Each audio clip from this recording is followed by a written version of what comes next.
While the entire world is looking the other way at Japan, Kilauea's south rim is doing something it has never done in 44 eruption cycles. 44 times, Kilauea ran the same cycle: inflate, erupt, deflate, repeat. Like a geological heartbeat so reliable that scientists started calling it predictable. Then episode 44 broke the pattern. No warning, no precedent. Just a quiet swarm of earthquakes appearing in the wrong place, an inch of ground lifting where it has no business lifting, and the US Geological Survey publishing 3 words that should stop you cold. The cause is uncertain. Meanwhile, and I want you to hold this thought, a second supervolcano in Italy just produced its own seismic pulse, its own gas anomalies, resulting in school evacuations. I know how that sounds, but what I'm going to show you is not a conspiracy. It is a documented observation, and it gets stranger the deeper you go.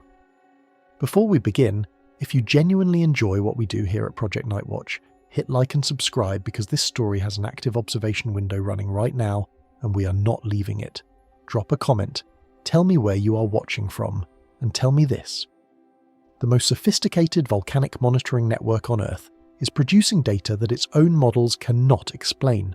That is not a malfunction. That is a discovery. The question is, are we ready for what it is discovering? Tell me what you think. Now, let's get into this. Part 1. The hidden signal in plain sight. Something moved underneath Hawaii last week and almost nobody noticed. Not because it was small, not because the instruments missed it, but because every seismologist, every science journalist, every algorithm tracking tectonic stress on the planet had their attention locked onto a single point in the Pacific, a point that wasn't Hawaii. While the Japan Trench was generating headlines, and the Japan Meteorological Agency's megaquake advisory was still active, while aftershock sequences from the M7.5 Iwate-Oki event were still rolling through the global seismic network like thunder after a storm you thought had passed, Kilauea did something quiet, something structurally strange, something that the United States Geological Survey could not cleanly explain. And that almost never happens. Think about what it takes to make the USGS say that. These are the people who monitor one of the most instrumentally saturated volcanoes on the planet. Kilauea has sensors buried in its flanks, tilt meters listening for millimeter-scale ground movement, GPS arrays measuring the swelling and breathing of the magma system beneath it with sub-centimeter precision. They have been watching this volcano cycle through eruption episodes since January, like a mechanical clock. Inflate, erupt, deflate, repeat. 44 times. With a regularity that was becoming almost comfortable, almost predictable, almost boring if something capable of erupting lava from the summit of Hawaii can ever be called boring. And then something shifted.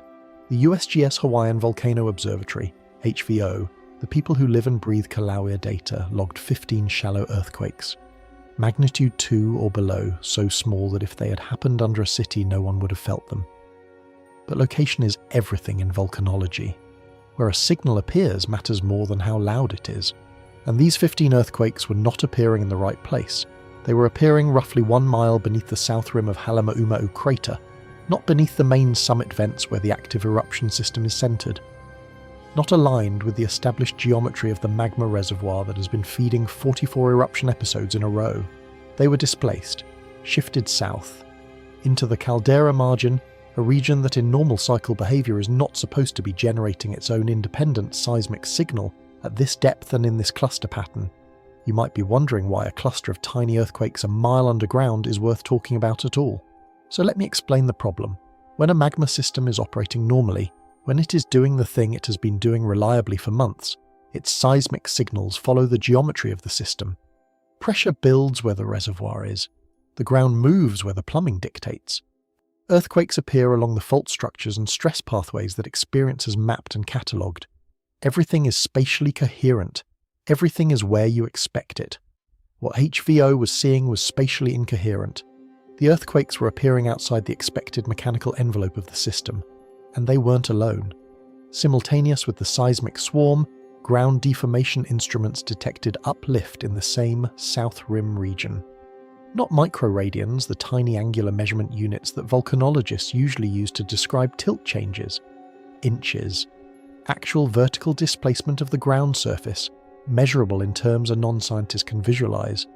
The Earth above the south rim of Halemaumau was physically rising. And here is where the story starts to fracture open, because that combination, shallow seismicity plus local uplift, in a region that sits outside the established pressure center of the magma system, is not a pattern that maps cleanly onto the Kilauea playbook. It is not the signature of the normal inflation-eruption-deflation cycle. It is something else. Something that had not appeared in the data across the previous 44 episodes. To understand why that matters, you need to understand just how consistent episode 1 through 44 had been. Every single cycle followed the same mechanical script. Magma pressure builds in the reservoir system, beneath Halemaumau. Instruments detect inflation. The ground domes upward as magma accumulates, like pressing your thumb into the underside of a balloon. That inflation builds until a threshold is crossed. Lava breaks to the surface through the established vent system, and the eruption releases the pressure, then deflation, then quiet, then the cycle begins again.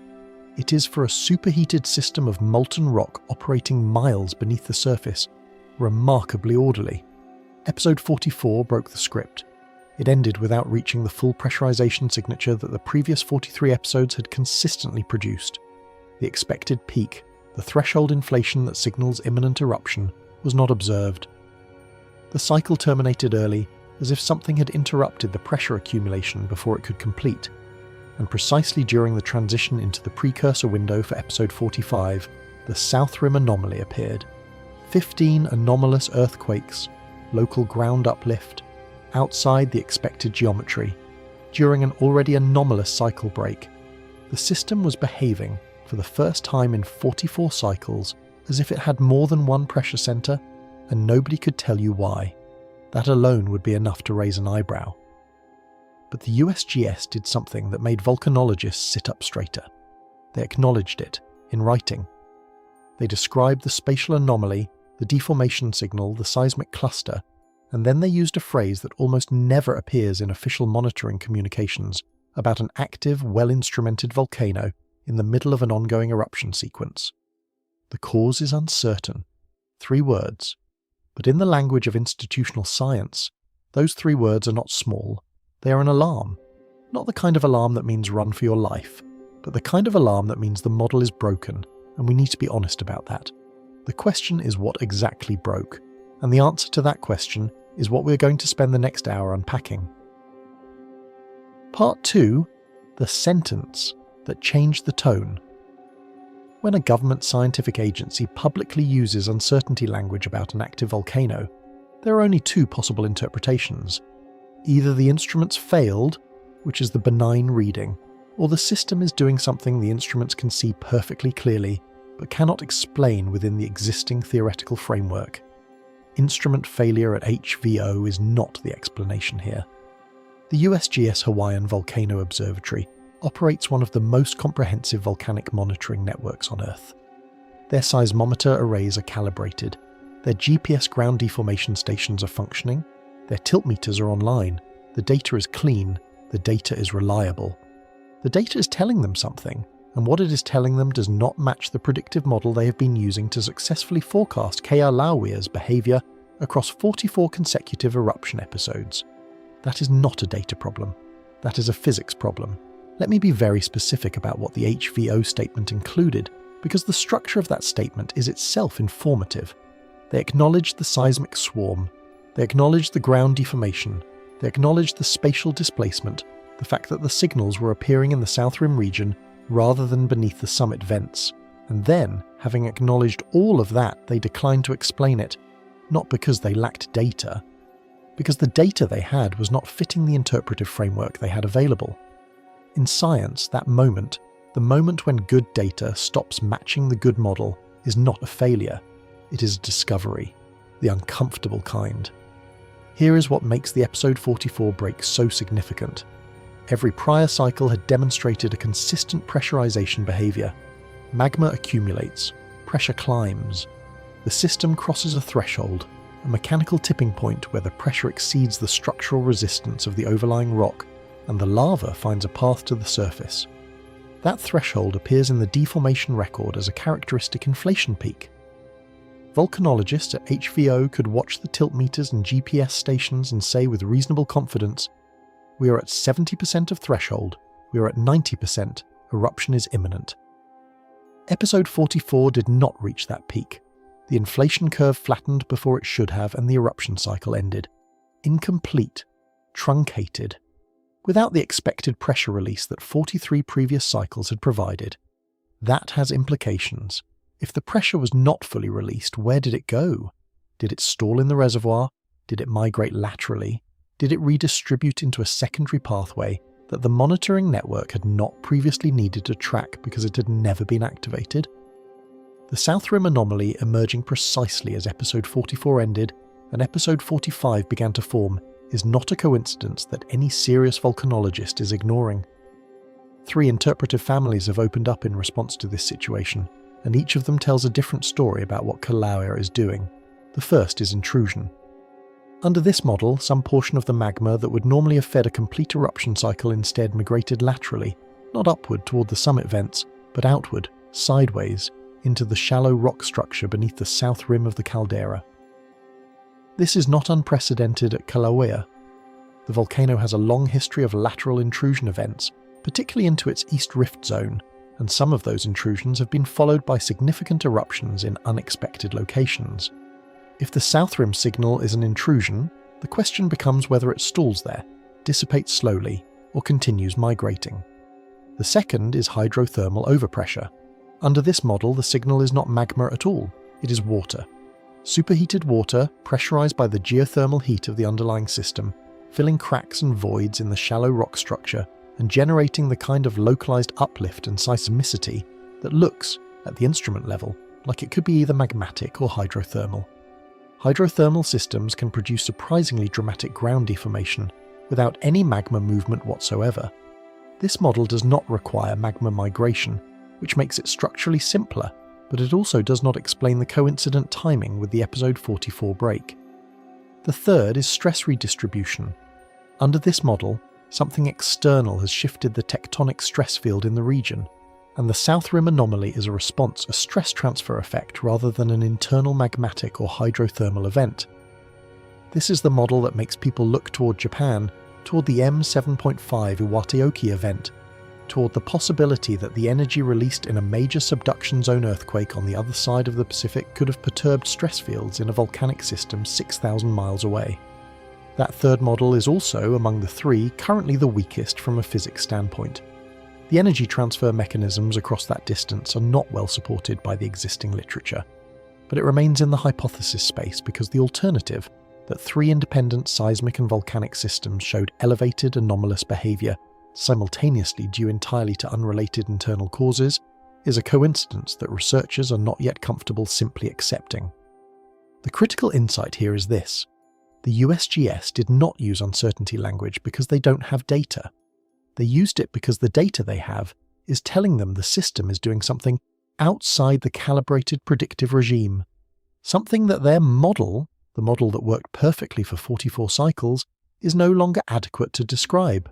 That is not a reason to panic, but it is a reason to pay very close attention, because what happens in the next window of observation will either restore the model or require us to build a new one. And somewhere in the middle of trying to figure out what Kilauea's south rim is doing, there is a second caldera, older, slower, and in its own way, far more dangerous to far more people. Part 3. The geometry problem. No one can ignore. Every magma system has a geometry, a spatial arrangement of reservoirs, conduits, rift zones, and structural weaknesses that defines how pressure moves through the system and where it is most likely to express itself. For Kilauea, that geometry has been mapped with extraordinary precision over decades of eruption monitoring, ground deformation surveys, and seismic imaging. The magma reservoir beneath Halema-Umu sits at a known location. The conduit network connecting the reservoir to the surface vents has been traced. The expected deformation patterns, where the ground should rise, where it should drop, how quickly, by how much, are well understood. The South Rim anomaly violates that geometry. Let's be precise about the contradiction. From April 9th onward, summit inflation was continuing at Kilauea. cumulative summit uplift of approximately 16.5 microradians, a meaningful ongoing pressurization signal centered in the established reservoir region. Normal behavior, expected behavior, the kind of inflation that precedes an eruption episode and that fits the model cleanly. At the same time, the south rim, offset from the main reservoir geometry, was producing its own localized uplift and a shallow seismic swarm at approximately 1 mile depth. Here is the physical problem with that picture. If magma is migrating laterally from the main reservoir toward the south rim, if the south rim signal represents a lateral pressure branch, then that migration should be drawing pressure away from the main reservoir. Physics dictates that fluid moving from one chamber into an adjacent space reduces the pressure in the source chamber. You would expect to see summit deflation, or at minimum, a reduction in the summit inflation rate. That is not what the instruments showed. Summit inflation continued. South rim uplift occurred simultaneously. Two pressure signatures, both positive, both ongoing, appearing to operate independently of each other. A single connected reservoir doesn't do that.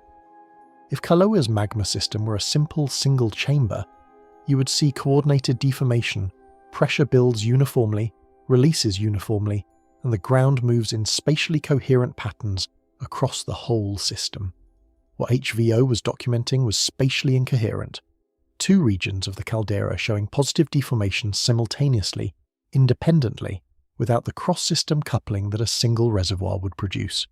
This points towards something that is actually not shocking to magma system researchers, but that has significant implications for how Kilauea's behavior gets forecast. Kilauea may be operating as a multi-reservoir system, not a single magma chamber, but a network of at least partially compartmentalized pressure zones that can behave semi-independently under certain conditions. The main reservoir continues to inflate and feed summit eruption cycles, and somewhere beneath the south rim, a secondary pocket, either a magmatic branch, a hydrothermal system, or a shallow stress compartment, is accumulating its own pressure independently. If that is the case, the predictive model that has worked reliably for 44 cycles is fundamentally incomplete.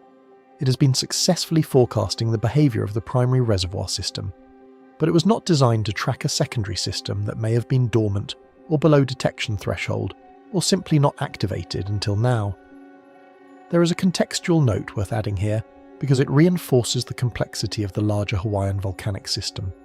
In the same observation window, Mauna Loa, the massive shield volcano that shares the big island of Hawaii with Kilauea, and which has its own independent eruption history and magma plumbing, showed a mild increase in shallow seismic activity. Mauna Loa and Kilauea are not the same volcano. They are fed by different magmatic sources at depth, and eruption events at one do not straightforwardly cause eruption events at the other. But they share a geological neighbourhood, and stress changes in the regional volcanic system can have cross-system effects that remain poorly understood. The Mauna Loa signal is being treated as background noise by HVO, not causally linked to the Keia-Slaoia South Rim anomaly, but structurally relevant to the broader picture of a volcanic system, showing multiple simultaneous anomalies across its components. The rift zone comparison is also worth raising. Kilauea has two major rift zones, the East Rift Zone and the Southwest Rift Zone, and some of its most dramatic historical eruptions have involved lateral magma migration along these structural features rather than simple summit eruptions. The 2018 Lower East Rift Zone eruption destroyed over 700 homes and reshaped the summit caldera in one of the most spectacular geological events in recent American history. That eruption began with intrusive activity that migrated eastward along established rift pathways. What makes the current South Rim anomaly different and important is that the deformation signal appears localized and non-migratory. It is not moving. It is not propagating along a rift pathway in a directional way that would suggest active lateral migration toward a surface eruption point. It is sitting, pressurizing locally, which could mean several things. It could be an intrusion that stalled, a hydrothermal pocket that inflated rapidly and is now slowly equilibrating, or the early pre-migration stage of a process that has not yet developed enough to show directional movement. The model cannot distinguish between those possibilities with current data, and that, the inability to discriminate between fundamentally different physical scenarios, is the geometry problem that no one can ignore. The instruments are reading the signal is clear. But the interpretation space is wide open, and in the science of active volcanoes, wide open interpretation space is exactly where surprises live. What is not in doubt is this: the system is showing pressure in a place that pressure is not supposed to appear. That sentence deserves to sit with you for a moment because it is the foundation of everything that follows. Part 4. The first pattern. Break in 44 cycles. 44 is not just a number. In the context of Kilauea's current eruption sequence, 44 represents something remarkable, a degree of behavioural consistency that almost never exists in natural systems operating at the scale and energy level of an active caldera.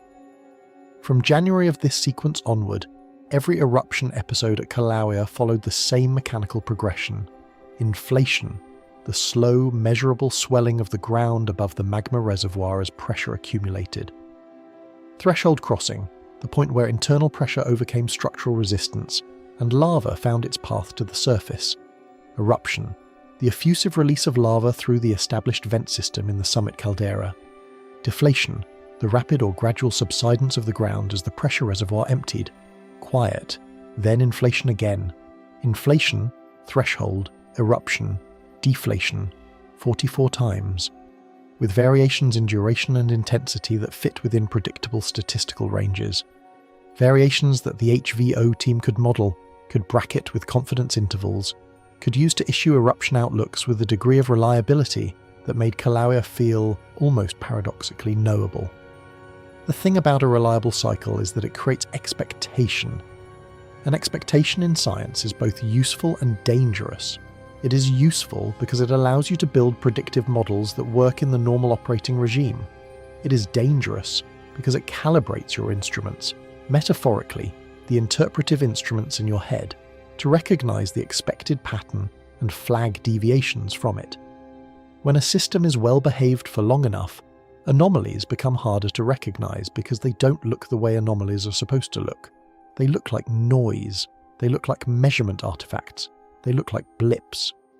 The episode 44 deviation did not look like a blip. The incomplete pressurization signature was not subtle. This cycle failed to reach its expected peak inflation before terminating. For a system that had crossed that pressurization threshold 43 times in a row with reasonable consistency, an episode that simply didn't was an event in itself. Not catastrophic, not immediately alarming in isolation, but structurally significant in the context of everything that followed. Because episode 44 didn't just end early, it ended early, and the South Rim anomaly appeared during its transition window. These two things, the incomplete cycle and the spatial anomaly, are temporally coincident in a way that is extremely difficult to treat as independent events. The most parsimonious explanation is that they are related. That whatever caused episode 44 to terminate without its normal pressure release is also connected to the appearance of localized pressurization beneath the south caldera margin. This gives us two systems operating simultaneously, potentially from the same source but expressing themselves through different pathways. The summit cycle system, the regular inflation-eruption-deflation loop, and the South Rim anomaly system, a secondary pressure expression that is not following the established playbook. The presence of episode 45 beginning to form during this window makes the picture even more layered. The volcano does not pause its cycle behaviour while the anomaly resolves. It continues.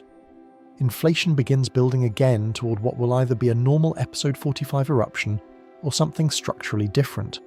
The two systems, the normal cycle and the anomalous secondary signal, are running in parallel. They are sharing a magmatic source, presumably, but expressing themselves in ways that don't obviously couple the way a unified system should. This is what researchers mean when they talk about a system entering a reconfiguration phase. Not escalation, necessarily, not imminent catastrophic eruption, but transformation, a structural rearrangement of how the magma system distributes and expresses its pressure. Kilauea has done this before in its long geological history. The current Halema Uma'u eruptive period, active since late 2020, is itself a relatively recent behavioural shift for a volcano that had previously erupted from its East Rift zone for decades. Systems reconfigure. The question is never whether, it is when and how, and into what new state. And right now, for the first time in 44 cycles, that question is genuinely open at Kilauea. There is no historical equivalent in this eruption sequence, No prior episode provided a template for what the monitoring team is now watching. That is not a reason to panic, but it is a reason to widen the frame, to look beyond a single volcano and ask whether this kind of boundary condition instability is appearing elsewhere. Whether there is something broader to see if you are willing to look. 6,000 miles east of Naples, Italy, there is an answer waiting. Part 5. The other supervolcano. Nobody is connecting properly.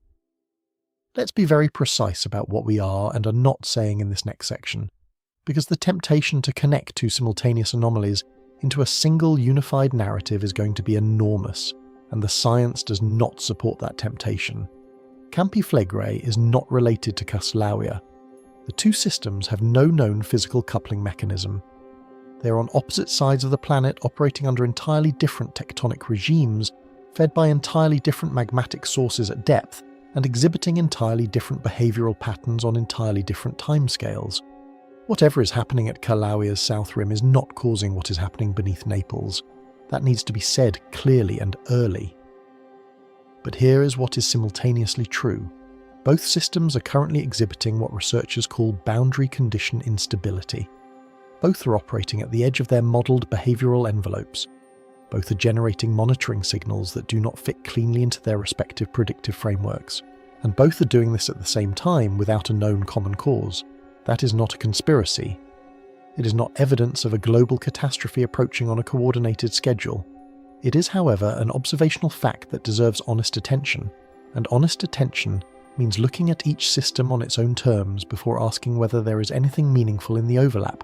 So let's look at Campi Flegrei on its own terms. Campi Flegrei, which translates, evocatively enough, as burning fields, is a large caldera system located in the western suburbs of Naples, Italy. Unlike Calauea, which expresses itself as a classic shield volcano with a visible, accessible summit, Campi Flegrei does not look like a volcano. It looks like a bowl. A broad, roughly 12-kilometre wide depression in the coastal landscape of the Campanian region, partly submerged beneath the Bay of Pozzuoli, studded with low hills that are themselves old volcanic cones, dotted with fumarole fields where steam and sulphurous gas rise continuously from the ground. It is a volcano that wears its activity as a kind of geological ambience, rather than dramatic visible eruption. The population within the caldera boundary is approximately 360,000 to 500,000 people. The broader exposure zone, encompassing the metropolitan area of Naples and surrounding municipalities, extends to approximately 6 million people. This is not a remote volcanic system being monitored from a safe distance. This is a caldera system with one of the largest urban populations on Earth living directly on top of it. The last eruption of Campi Flegrei occurred in 1538, when the Monte Nuovo volcanic cone formed in a matter of days and produced a brief but violent eruption. That was nearly 500 years ago, but the absence of eruption does not mean the absence of activity. Campi Flegrei has spent much of the intervening time in various states of unrest, periodic uplift and subsidence cycles known as bradycism, seismic swarms, hydrothermal activity, ground deformation. The two episodes of significant unrest in the 1960s to 70s, and again in the early 1980s, produced enough ground uplift and seismic activity to prompt evacuations of thousands of residents. The current unrest cycle began in earnest in the early 2010s and has been ongoing, with varying intensity ever since. And the key word in that sentence is ongoing, because unlike Calauea's rapid, episodic cycling, Campi Flegrei operates on geological timescales that make individual data points difficult to interpret without the full temporal context. This is the first and most fundamental contrast between the two caldera systems that are both right now showing anomalous behaviour. Calauea cycles in days to weeks. Campi Flegrei accumulates change over years to decades. Both are caldera systems under stress. Both are showing monitoring signals that exceed their recent baselines. Both sit in the space where models and reality are having a difficult conversation. And neither has a confirmed timeline, a confirmed eruption trigger, or a confirmed explanation for its current behavioural state. That simultaneous boundary condition instability in systems that are independent, geographically separated and operating under different physics is the real story. Not a shared cause, not a linked trigger. But the observation that the Earth is right now, running multiple large volcanic systems at their operational edges simultaneously. Part 6. The April 8th Seismic Pulse. On April 8, 2026, Campi Flegrei produced a seismic swarm. The peak events in that swarm reached M3.3 to M3.4, small earthquakes by global standards, but in the context of a populated urban caldera with an already elevated unrest baseline, events of that magnitude are not small at all. The depth distribution of the swarm was shallow. The earthquakes clustered in the upper crust, consistent with the kind of hydrothermal pressurization that has characterized much of the recent Campi Flegrei unrest. This matters because shallow seismicity in a hydrothermal system means pressurized fluid is fracturing rock in the upper few kilometers, a process that generates ground motion, releases gas, and can produce localized surface expressions that are alarming even when the underlying system is not in immediate eruption crisis. The April 8th swarm did produce surface expressions. Gas anomalies were reported associated with the seismic activity. The gas and heat anomalies were significant enough to trigger localized school evacuations, a precautionary measure that is now essentially standard operating procedure for Italian civil protection authorities managing the Campi Flegrei risk zone, but that nonetheless represents a real and immediate impact on daily life for people who live inside a caldera. Let me say that again, because it is easy to read past. People evacuated schools because the ground near their neighbourhood was releasing unusual amounts of gas and heat in association with a seismic swarm. This is Tuesday for residents of Pozzuoli. This is the normal texture of life inside an active caldera under long-duration unrest. And that fact alone, the normalization of volcanic hazard for hundreds of thousands of people, is worth sitting with. Month to month, the Campi Flegrei signal is not showing sharp escalation. This is important context. The system is not spiking dramatically upward on any of its key monitoring parameters. It is persisting, maintaining, holding an elevated unrest baseline that has been building incrementally for years. The total ground uplift at the centre of the caldera since the current unrest episode began now stands at several meters, a remarkable cumulative deformation for a system that has not erupted in nearly 5 centuries. The monitoring interpretation from Italian volcanologists at ENGV, the Istituto Nazionale di Geofisica e Vulcanologia, is that the dominant process driving current Campi Flegrei unrest is hydrothermal pressurization. Magmatic fluids at depth are heating and pressurizing a complex network of geothermal reservoirs and fractured rock in the shallow crust. The seismicity is largely the sound of that pressurization, fluid forcing its way through cracks, creating new fractures, shifting stress concentrations in the upper few kilometers. This does not mean there is no magmatic component. INGV researchers have documented evidence of magmatic degassing, contributing to the gas chemistry of fumaroles at Solfatara and other caldera vents.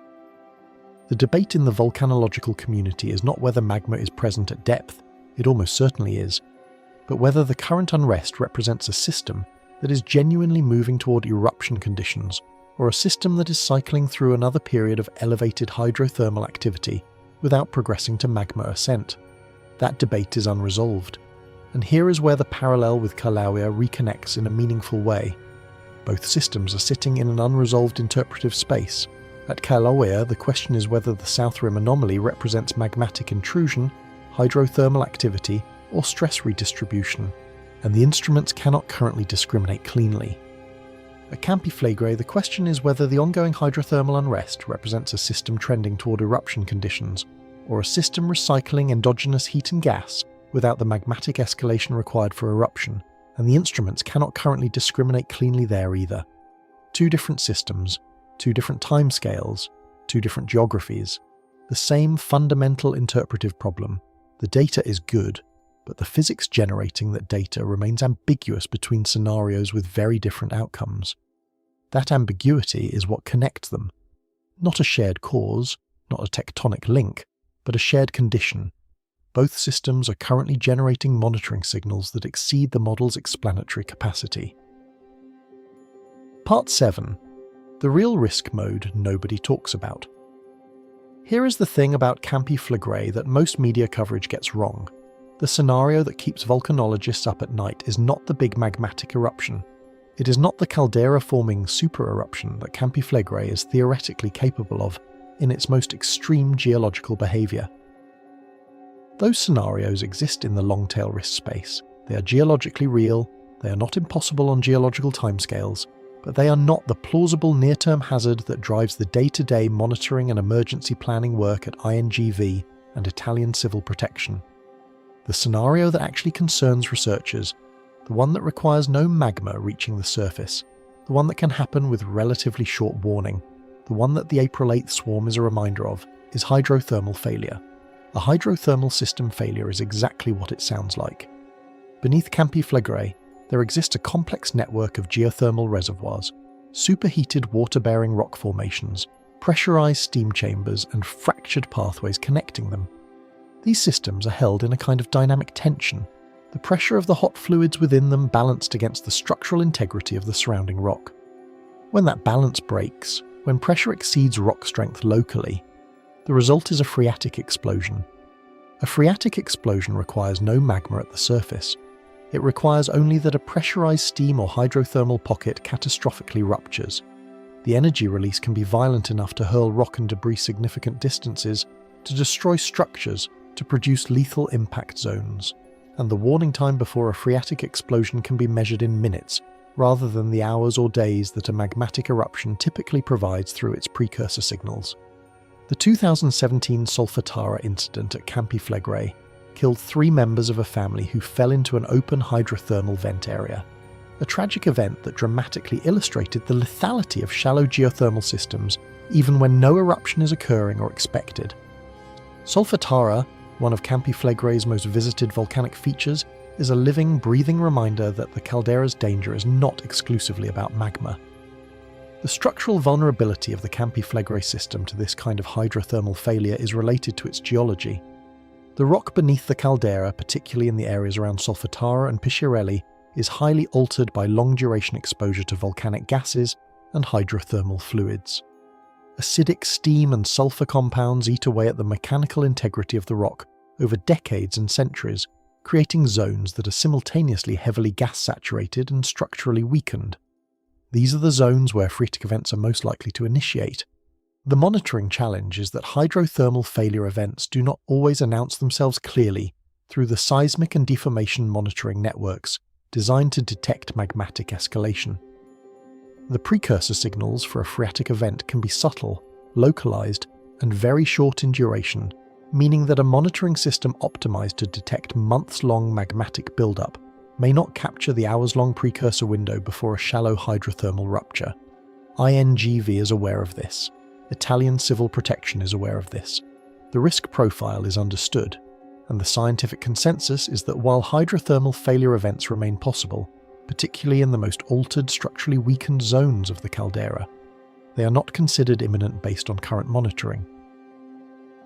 But not imminent and not possible are very different statements, and in the context of an elevated unrest period, with persistent seismicity pressurizing the shallow hydrothermal system, with gas anomalies appearing in association with earthquake swarms, the gap between not imminent and without warning is something that deserves honest acknowledgement. This connects back to the central thread of what we are watching right now, at Kilauea, at Campiflegrae, and in the broader picture of Earth's volcanic systems operating under stress. The uncertainty that USGS used when describing the Kilauea South Rim anomaly, and the interpretive ambiguity that characterizes the Campiflegrae hydrothermal versus magmatic debate, are both expressions of the same underlying condition: systems behaving in ways that the available models cannot fully describe, in real time, in situations where the stakes of getting the description wrong are potentially very high. The uncertainty is not comfortable, but it is honest, and right now honest uncertainty is the best tool we have. Part 8. The pattern illusion problem. So let's talk about the dangerous thing that human brains do when they see two events happening at the same time. They connect them. It is not stupidity. It is not a failure of reasoning. It is one of the most fundamental and usually adaptive cognitive functions that evolution built into the human mind: pattern recognition under uncertainty. When two things happen together, the brain's default prior is that they are related, because in most of the ancestral environments where human cognitive architecture was being shaped, things that happened together usually were related. The rustle in the grass and the shape moving behind it were both the same predator. The dark clouds and the drop in temperature were both the same storm. The problem is that this heuristic, which works extremely well at human scales and human time scales, does not translate cleanly to geological systems operating across thousands of miles and on timescales ranging from minutes to millennia. Kilauea's South Rim anomaly and Campi Flegrei's April 8th seismic swarm happened within days of each other. The human pattern detection system sees that temporal proximity and generates a hypothesis. These things are connected. Something is happening globally. Some common cause, a deep mantle pulse, a tectonic plate reorganization, a solar event, some as yet unidentified geophysical trigger, is simultaneously activating volcanic systems across the planet. The science does not support that hypothesis, not because it has been tested and ruled out, but because the proposed mechanisms are physically inadequate. The distance between Hawaii and Italy is approximately 9,000 miles. The stress transfer that can occur across that kind of distance from a single tectonic event is, under current understanding of solid Earth mechanics, insufficient to activate independent volcanic systems. The coupling required would demand either a mechanism operating at mantle depths with energy scales that would have been detected by every seismometer on the planet, or a propagation speed that violates the physics of seismic wave transmission. Neither condition has been observed, so the simultaneity, as far as the science can currently determine, is coincidence. But here is where we need to be careful about what we mean by coincidence, because there are actually two very different things that word can describe. The first kind of coincidence is pure statistical accident, two unrelated things that happen to overlap in time due entirely to random chance. This is the null hypothesis. It may be correct. If you have enough large volcanic systems on Earth, some of which are always in various stages of unrest, then the probability that any given 2-week window will contain simultaneous anomalous signals from multiple systems is not negligible. The second kind of coincidence is more interesting. Temporally correlated signals in independent systems that share a common background environment even though they do not share a common direct cause. The analogy would be multiple trees in a forest all showing stress responses at the same time, not because they are communicating with each other, but because they are all responding independently to the same drought conditions. They are not causing each other's stress, but they are all embedded in the same environmental system, and that system is doing something. The question of which kind of coincidence we are looking at, pure statistical accident or independent responses to a shared background condition, is one that the current data cannot answer. Earth's internal dynamics are not fully understood. Mantle convection patterns, deep fluid migration, heat flux variations at lithospheric boundaries, these are systems that operate globally and that could, in principle, impose subtle changes on multiple volcanic systems simultaneously without any direct mechanical coupling between those systems. Is that what is happening? No one knows. And the honest, scientifically responsible answer to that question is, we don't have the tools to know yet. What we can say with confidence is this.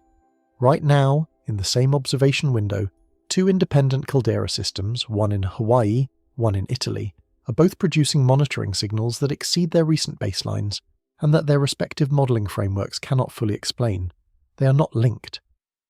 But they are both simultaneously in the space where the models struggle and the uncertainty grows. That is not a catastrophic statement. It is an observational one. And in science, observation comes before explanation. Part 9. Japan as the distraction anchor. There is a structural problem with how global seismic and volcanic attention gets allocated, and the Japan M7.5 Iwate-Oki event illustrates it with unusual clarity.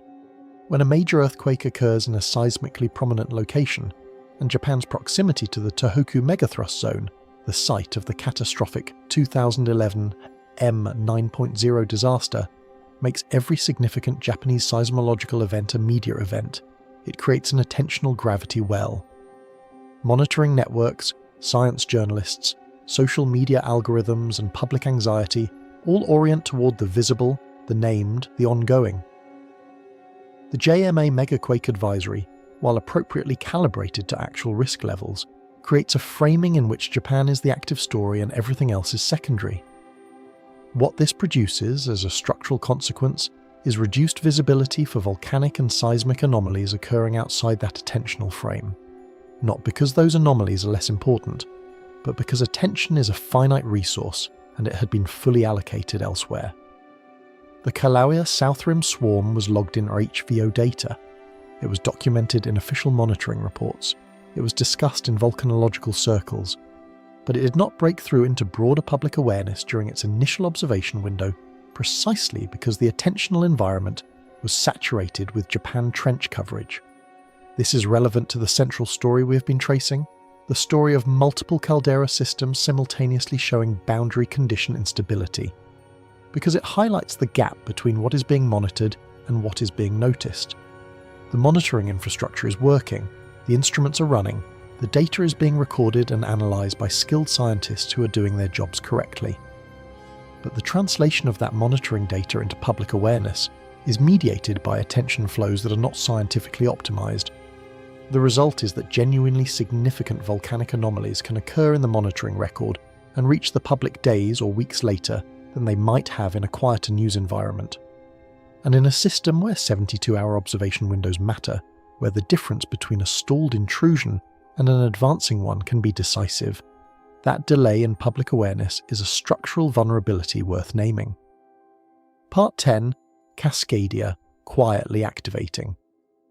While the seismic discourse was anchored on Japan, the Cascadia subduction zone, the massive fault system running beneath the Pacific northwest coast of North America, capable of producing its own catastrophic megathrust earthquake, was quietly doing something interesting.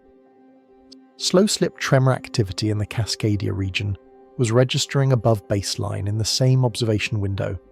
Not a classical earthquake swarm, not the kind of dramatic seismic signal that triggers advisory systems or generates headlines. Slow-slip events are, as the name suggests, slow. They represent sections of the subduction fault creeping forward in small increments, rather than rupturing rapidly, releasing accumulated tectonic stress gradually rather than catastrophically. From a hazard standpoint, slow-slip events are often considered beneficial in the short term, precisely because they release stress incrementally, rather than storing it indefinitely until a rupture threshold is crossed. The geological record of the Cascadia system suggests that slow-slip events and major rupture events operate on different timescales and may even be partially complementary. But in the context of a global seismic background that was already showing elevated activity, the Japan aftershock sequence active, Kilauea anomalous, Campi Flegrei pulsing, the Cascadia slow-slip increase added another data point to a picture of broader, independent tectonic restlessness. Not a unified story, not a connected system, but background evidence that multiple tectonic systems were, simultaneously, operating above their quiet baselines. This does not change the immediate hazard picture for the Pacific Northwest. The Cascadia fault remains under long-term strain regardless of any particular observation window, but it underscores the point that the boundary condition instability being discussed at Kilauea and Campi Flegrei is not occurring against a backdrop of global geological quiet. Part 11. Mauna Loa side activity. The mild, shallow seismic increase at Mauna Loa during this observation window deserves brief, careful framing. Careful because the temptation to immediately link it to the Kilauea South Rim anomaly is understandable but premature. Mauna Loa and Kilauea are geologically distinct systems. They are not the same volcano. They share the Big Island of Hawaii, and they are both fed by the Hawaiian mantle plume at depth, but their magmatic plumbing systems, their eruption histories and their behavioural patterns have been sufficiently independent that researchers do not treat one as a reliable predictor of the other.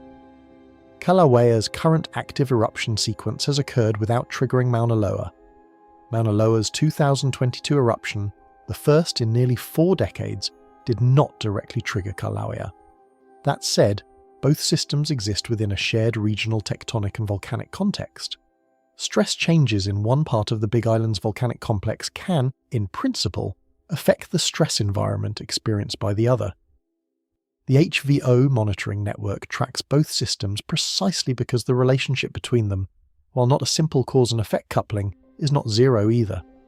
The Mauna Loa shallow seismic increase in this window is being treated as background system noise, elevated but not anomalous enough to drive an immediate response. Its relevance here is contextual. It adds to the picture of an entire volcanic neighbourhood showing simultaneous above baseline activity without confirming any direct linkage between the systems. The Hawaiian volcanic complex is more complicated than any single volcano narrative, and that complexity is part of why the Kilauea South Rim anomaly is so difficult to model. It is occurring inside a system that has multiple active volcanic components, any or all of which could in principle interact in ways that remain poorly constrained. Part 12. The Silence That Matters. Now here is something that might seem counterintuitive. Yellowstone is quiet. The Yellowstone caldera, America's most famous supervolcano, the system beneath Wyoming that has produced 3 continent-altering eruptions in its geological past and that carries an extraordinary cultural weight in public discussions of volcanic hazard, is showing no anomalous signals in this observation window. Seismicity is within normal background range. Ground deformation is within the expected seasonal and long-term trend envelope. Gas emissions are consistent with baseline. Yellowstone being quiet matters because it is one of the most sensitive arguments against the unified global trigger hypothesis. If something were causing multiple large volcanic systems to simultaneously activate, a deep mantle perturbation, a global stress reorganization, whatever mechanism you might imagine, Yellowstone is so heavily instrumented and so structurally reactive to any changes in its hydrothermal and magmatic environment that it would almost certainly show a response. It is not showing one.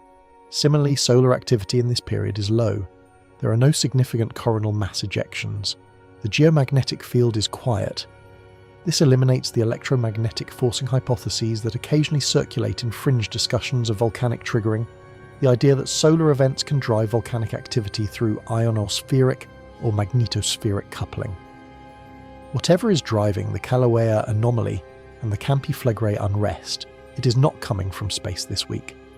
These negative data points, Yellowstone quiet, solar activity low, no geomagnetic disturbance, are actually highly informative. They narrow the hypothesis space. They push the explanation back inward, toward the individual systems themselves, toward local physics and local conditions, toward the internal dynamics of each caldera operating in its own particular geological context. This is not a story about the whole Earth activating at once. It is a story about 2 specific systems, both calderas, both showing deformation and seismicity anomalies, both generating official monitoring uncertainty statements, doing something that exceeds their current predictive models, for reasons that appear to be locally driven rather than globally triggered. That framing matters because it shapes how we should think about risk, about monitoring, and about what happens in the interpretation window that is now open. Part 13. The Intrusion Hypothesis.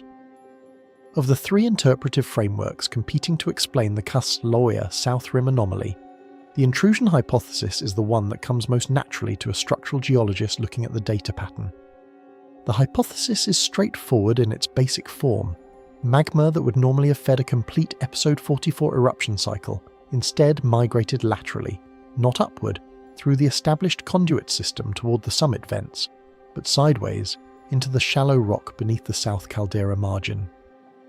The seismic swarm represents the sound of that migration, fluid forcing its way through existing fractures and creating new ones as it moves.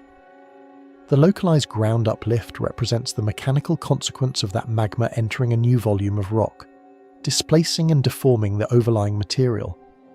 Kilauea has done something like this before. Its rift zones are essentially fossil records of exactly this kind of lateral intrusion behavior, preserved in geological structures that trace the pathways of thousands of previous intrusive events. The 2018 eruption was preceded by a dramatic lateral migration event that sent magma kilometers down the East Rift Zone before it reached the surface. The South Rim is not the East Rift Zone, the structural geometry is different, and the distance from the main reservoir is shorter, but the physical mechanism of lateral migration is well within Kilauea's established behavioral repertoire. The strength of the intrusion hypothesis is that it explains the seismicity and the localized uplift with a single, physically coherent mechanism. If magma is moving into a new subsurface volume, you expect exactly the kind of shallow swarm and associated deformation that HVO documented. The hypothesis has historical precedent. It fits the type of system being examined. The weakness, and it is a significant weakness, is the continued summit inflation. If the intrusion hypothesis is correct, and if the intrusion is drawing from the same magmatic source that feeds the summit system, then diverting magma laterally should reduce the pressure in the summit reservoir. The tilt meters and GPS stations measuring summit deformation should show a reduction in the inflation rate, or possibly even deflation, as the magma budget is split between the summit system and the intruding lateral branch. That is not what they showed. Summit inflation continued at essentially its prior rate. The 16.5 microradian cumulative uplift, measured from April 9th onward, was consistent with normal summit pressurization, not with a summit system that was losing material to a lateral branch. There are two ways to reconcile this contradiction. One is that the magma system has a supply rate high enough to simultaneously feed both the summit inflation and the lateral intrusion without showing a measurable deficit at the summit. If the plumbing from the deep supply region is delivering magma to the system faster than either the summit or the lateral branch can accommodate it, then both could inflate simultaneously without drawing down a shared reservoir. This would require a supply rate higher than what has been inferred from previous cycle behaviour, which is possible but adds another layer of model complexity. The other reconciliation is that the south rim signal is not drawing from the main summit reservoir at all, that it represents a secondary, more shallow magmatic pocket or thermal system that has been pressurizing independently of the main reservoir. This is essentially the multi-reservoir interpretation. The summit system and the south rim signal are not hydraulically connected in the way that a simple single-chamber model would assume. They're operating in parallel because they are structurally parallel, separate pressure compartments with separate budgets. If that second reconciliation is correct, it has a significant implication. The south rim anomaly is not a branch of the summit eruption system. It is something adjacent to it, something that was either newly activated during the episode 44 transition, or that has been building below detection threshold for some time and crossed into detectability during this window. Neither reconciliation is fully satisfying. Both introduce new model complexity that requires additional data to test, and that is precisely why the intrusion hypothesis, while structurally attractive, remains unconfirmed. Part 14. The hydrothermal overpressure model. The second hypothesis invokes a completely different physical mechanism, and one that does not require any magma movement at all. Under the hydrothermal overpressure model, the south rim signal is not magmatic. It is hydrothermal, a response to heat flux changes in the shallow subsurface that are pressurizing a water-bearing rock system rather than a magma system. The shallow seismicity represents fluid-induced fracturing, hot, pressurized water finding and creating crack pathways through the rock in the same way that hydraulic fracturing creates fractures in reservoir rock. The ground uplift represents the volumetric expansion of water as it transitions from liquid to steam in a sealed or partially sealed subsurface zone. This model has real explanatory power in specific respects. Hydrothermal systems can produce very rapid, localized ground deformation, faster and more spatially concentrated than the diffuse inflation signature of a deep magmatic reservoir. A shallow, sealed hydrothermal pocket that suddenly crosses a pressure threshold could produce the kind of concentrated south rim uplift that was observed without requiring any magma to move from the summit reservoir. The timing connection to episode 44's thermal history also has a potential explanation. The thermal energy deposited by the incomplete eruption cycle could have been sufficient to push a pre-existing hydrothermal system across a pressurization threshold. The hydrothermal model also neatly explains the lack of summit deflation. If the south rim signal is hydrothermal rather than magmatic, it is drawing from a different energy and fluid budget than the magma system. The two systems, summit magmatic inflation and south rim hydrothermal pressurization, can operate independently because they are literally powered by different physical processes. The fit with the spatial distribution of the signal is also reasonable. Hydrothermal systems tend to be more spatially constrained than magmatic systems, precisely because they are hosted in relatively small pore volumes and fracture networks, rather than in large, open magmatic chambers. The localized nature of the south rim anomaly, tight seismic cluster, localized rather than spreading deformation, is more consistent with a hydrothermal pocket than with a widely distributed intrusion front. The weakness of the hydrothermal model is its difficulty explaining the persistence of the anomaly. Hydrothermal systems under rapid pressurization tend to find failure modes quickly. Either the rock fails in a seismic event that releases the pressure, or the fluid finds a pathway to the surface through existing or new fracture networks, or the pressure equilibrates as the heat source dissipates. Extended, stable hydrothermal overpressure that persists without a failure event and without surface expression is physically possible, but requires a specific set of subsurface conditions, sealed rock with sufficient mechanical integrity to contain the pressure while it builds. Whether those conditions exist in the South Caldera margin is not something that can be determined from surface monitoring data alone. It would require subsurface imaging, seismic tomography, magnetotelluric surveys that is not conducted in real time during an active anomaly. The honest assessment is that the hydrothermal model is scientifically respectable, physically coherent, and actually explains some aspects of the observed signal better than the intrusion hypothesis. It is also less dramatic, which perhaps explains why it receives less attention in public discussions. A hydrothermal overpressure event is a contained, self-limiting process in most scenarios. It does not have the same narrative trajectory as a magmatic intrusion approaching a surface eruption point, but volcanic systems do not arrange themselves for narrative convenience.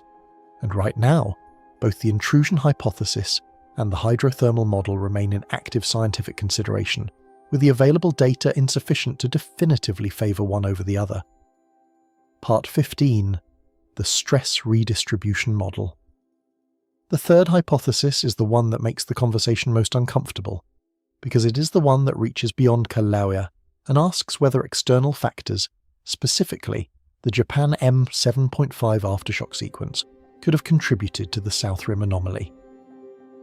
The stress redistribution model proposes that the seismic energy released by the Iwatioki event and its aftershock sequence induced stress changes in the regional tectonic and volcanic environment that included the Hawaiian Islands. Under this model, this South Rim swarm is not purely internally driven. It is, at least in part, a response to externally imposed stress changes that perturbed an already stressed volcanic system. The mechanism proposed is Coulomb stress transfer, a well-established concept in seismology that describes how the stress released by an earthquake redistributes itself in the surrounding lithosphere, increasing stress on some faults and decreasing it on others. Coulomb stress transfer has been documented as a contributing factor in earthquake triggering at distances of tens to hundreds of kilometers from large ruptures. The question, and it is a question with a fairly clear answer from the physics, is whether Coulomb stress transfer can operate at the 9,000-mile distance between the Japan Trench and Hawaii. The quantitative answer, based on current solid Earth mechanics models, is essentially no. The stress change that a M7.5 earthquake produces in the lithosphere at 9,000 miles distance is orders of magnitude below the stress sensitivity thresholds that are relevant for volcanic triggering. The signal would be far below the background stress noise in the regional system. There is no plausible physical mechanism by which the Japan event directly caused the Kilauea South Rim anomaly through stress transfer. Surface wave triggering is a separate mechanism that has received some research attention. The passage of seismic surface waves from large earthquakes can transiently perturb volcanic systems at great distances, and there are some documented cases of surface wave-triggered seismicity, or eruption responses in volcanic systems that were already near critical threshold. But the Japan M7.5, while significant, does not rank among the class of events, M8.5 and above, where surface wave volcanic triggering has been most convincingly documented. Why then is the stress redistribution hypothesis still in the conversation? Because of the meta-observational problem. Multiple systems, Kilauea, Campi Flegrei, Cascadia Slow Slip, are all showing above baseline signals in the same observation window. The null hypothesis says this is coincidence. The intrusion and hydrothermal hypotheses explain each individual system through its own internal dynamics. But researchers are human, and the simultaneous coincidence of anomalies across independent systems generates a scientific itch that is genuinely difficult to dismiss without at least formally testing it. The stress redistribution model, in its most careful scientific form, is not saying that Japan caused Hawaii. It is saying, is there any mechanism by which the global background seismic and tectonic environment of this particular 2-week window could have nudged multiple volcanic and tectonic systems, each of which was already close to its own threshold, fractionally closer to those thresholds simultaneously? That version of the hypothesis is harder to definitively rule out, because it requires knowledge of how close each system was to threshold before the observation window, and that information is not fully available for any of the systems involved. The scientific consensus is that the stress redistribution model, in any form, is a low probability explanation for what is being observed. But it remains on the table precisely because the alternatives, pure coincidence, and fully independent internal processes are not individually more satisfying in the face of temporal correlation across multiple systems. Part 16. The meta problem. We have now reviewed 3 hypotheses for the Kilauea South Rim anomaly: intrusion, hydrothermal overpressure, and stress redistribution, and none of them fits the data cleanly enough to be declared the winner. That is not unusual in science.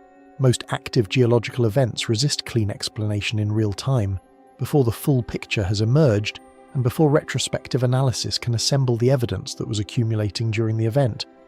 But there is a deeper problem here that goes beyond any individual hypothesis. Call it the meta problem. We are living in an era of unprecedented volcanic monitoring. The density of seismometers, GPS stations, satellite radar interferometry systems, tilt meters, gas spectrometers, and thermal cameras deployed at major volcanic systems around the world has never been higher. The data being collected about Earth's volcanic behavior right now in real time is richer than at any previous moment in human history. And yet, across multiple large volcanic systems simultaneously, Kilauea, Campi Flegrei, and to a lesser extent the background signals from Cascadia and Mauna Loa, the monitoring data is generating anomalies that the best available interpretive models cannot cleanly explain. This is what the meta problem actually describes. We have more data than ever before, and we understand less of what it is telling us than we expected. That is not a failure of the scientists doing the monitoring. They are doing their jobs correctly. They are collecting the data, reporting it honestly, and using appropriate uncertainty language when the data exceeds the model's explanatory capacity. The uncertainty that USGS expressed about the Kilauea South Rim anomaly is not a sign of institutional dysfunction. It is a sign of scientific integrity, the willingness to report what the instruments are saying, even when it doesn't fit the existing framework. The meta problem is systemic, not institutional. It reflects the fact that Earth's volcanic and tectonic systems are genuinely nonlinear, genuinely complex, and genuinely capable of producing configurations and behaviors that no finite set of historical observations fully anticipated. The models that work beautifully in the normal operating regime, the Kilauea cycle model that worked for 44 episodes, the Campi Flegrei hydrothermal pressure model that described years of steady unrest, are calibrated on the past. When a system moves into a new configuration, those models face a boundary they were not designed to cross. What makes the current moment particularly interesting is that multiple systems appear to be approaching those model boundaries simultaneously. Kilauea's South Rim deviation is happening in real time, with the episode 45 cycle building simultaneously, and the interpretive framework stressed beyond its calibration range. Campi Flegrei is maintaining a persistent unrest baseline that keeps revisiting boundaries that the system has not historically crossed without eventually producing either escalation or protracted quiescence. Both systems are, at the same moment, in the space where the next observation window will either restore the model or require a new one. We are, in a very real scientific sense, at the edge of the map. Not beyond it. The instruments are still working, the scientists are still watching, the Earth is still following the laws of physics. But the map that experience has drawn for these particular systems, in these particular configurations, has reached its margin. And the territory beyond is genuinely uncertain. The question is what happens next, and the answer to that question is going to be written in the next 72 hours of monitoring data at Kilauea, and in the next weeks and months of observation at Campi Flegrei. Whatever those observations reveal, they will be doing more than describing the behavior of individual volcanic systems. They will be testing the limits of our models, and the way those tests resolve will tell us something important about whether our understanding of Earth's volcanic systems is adequate to the moment we are living in. Part 17. The meaning of uncertain. Let's return to those 3 words, because they are doing more work than they appear to. The cause is uncertain. Sit with that for a second. Not the volcano, not the earthquakes, not the inches of ground rising in the wrong place. The the sentence.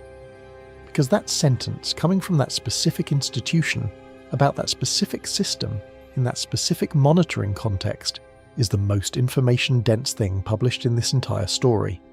And most people reading it will completely misunderstand what it means. In casual language, uncertainty is almost synonymous with ignorance. When someone says, "I'm uncertain," they usually mean, "I don't know." And in that reading, the USGS statement sounds like an admission of failure, like the monitoring scientists were caught off guard, like the data was insufficient, like the instruments weren't up to the task. It sounds like a shrug dressed up in professional language. It sounds like the geological equivalent of your mechanic saying, "Yeah, I'm not really sure what that noise is," while charging you full rate. That is not what is happening here. And it is worth spending real time on the difference, because it changes everything about how you should interpret what comes next in this story. Institutional uncertainty language, the kind used in official monitoring bulletins by government scientific agencies, carries a very specific technical meaning that is almost the opposite of its casual usage. It does not mean we don't have data. It means the data we have does not fit the model we're using to interpret it. Read that again, because those are profoundly different statements. One describes an absence. The other describes a collision, data and model meeting, at a boundary neither was designed to cross. The USGS Hawaiian Volcano Observatory has extensive, high-quality, fully functional data from Kilauea's monitoring network. Let me be specific about what that means in practice. The seismic swarm is documented with precision, depth, location, timing, magnitude distribution, spatial clustering pattern. Every earthquake in that South Rim cluster has been located to within meters in 3 dimensions. The ground deformation is measured with accuracy that would have seemed like science fiction to volcanologists 50 years ago. Spatial extent, amplitude, rate of change, all captured continuously by GPS arrays and tilt meters that have been running without interruption throughout the current eruption sequence. The relationship between the South Rim anomaly and the episode 44 cycle break is temporally established with confidence. The timeline is clear. The sequence of events is documented. The instruments are not uncertain. The data is not uncertain. The data is excellent. What is uncertain is the mechanism. The physical process that is producing the observed signal cannot be uniquely identified from the available data. Multiple mechanisms, lateral magmatic intrusion, hydrothermal overpressure, stress redistribution from external tectonic events, are all technically consistent with what the instruments recorded. The data pattern that HVO is looking at could have been produced by any of those 3 processes, and the data does not contain enough discriminating information to eliminate any of them in favour of one clear winner. This kind of uncertainty has a name in the philosophy of science. It is called underdetermination. The data underdetermines the theory. Multiple theories explain the same data equally well, and no amount of staring harder at that data will resolve the ambiguity, because the ambiguity is not in the data. It is in the relationship between the data and the theoretical framework being used to interpret it. Additional specifically designed observations are required to eliminate the degeneracy and point toward a single physical explanation. Think of it this way. Imagine you come home and find a broken window, muddy footprints on the floor and your wallet missing. 3 explanations fit those facts equally well. A burglar came in through the window, your teenager came home late and dropped their wallet, or a neighbourhood kid threw a rock and your wallet was already gone when you got home. The evidence you have does not discriminate between those scenarios. You need more information, a neighbour's security camera, a phone call to your teenager, a look at whether the lock was forced. Until you get that additional discriminating information, saying the cause is uncertain is not ignorance. It is the most accurate possible description of your epistemic situation. That is exactly where HVO sits right now with the South Rim anomaly. They have the broken window, they have the muddy footprints, they know something happened. They cannot yet tell you which of the physically plausible mechanisms produce the signal, because the available data fits all of them. When the USGS says the cause is uncertain, they are reporting a specific scientific condition with a specific technical name. They are observing a signal that their models cannot uniquely map to a single physical scenario. This is not ignorance dressed up in careful language. This is the honest report of a sophisticated model encountering its boundary condition, the edge of the territory that prior experience and accumulated data were sufficient to map. Why does this distinction matter so much? Because the appropriate response to these two kinds of uncertainty is completely different, and getting that response wrong has real consequences. If the scientists genuinely did not know what was happening because of inadequate data or instrument failure, the correct response is to gather more data, fix the instruments, deploy additional sensors. The problem is infrastructural. Solve it with infrastructure. But if the scientists have excellent data that maps onto multiple competing physical scenarios with equal fidelity, then more data of the same kind won't help. What is needed is specifically designed observations that can discriminate between the competing hypotheses, observations that would produce different results depending on which physical mechanism is actually operating. A seismic migration pattern that an intrusion would produce but a hydrothermal event would not. A gas chemistry signature that a hydrothermal system would generate but a purely stress-driven event would not. Targeted, hypothesis-discriminating data collection. That is a completely different scientific and operational response than simply get more sensors. The USGS chose to report the underdetermination honestly, rather than pick a winner from the hypothesis set and present it with false confidence. And I want to take a moment to acknowledge how significant that choice is, because it is not the easy one. Uncertainty language in institutional bulletins about active volcanoes tends to generate one of two public responses, neither of which is the intended one. The first response is dismissal. They don't know anything. These scientists have no idea what's happening. Why are we even funding this? The second response is alarm. They're covering something up. The real situation is much worse than they're telling us. Why won't they just say what they actually know? Both responses miss the actual meaning of the communication entirely. Both responses punish honesty and reward false confidence. And the scientists at HVO know this.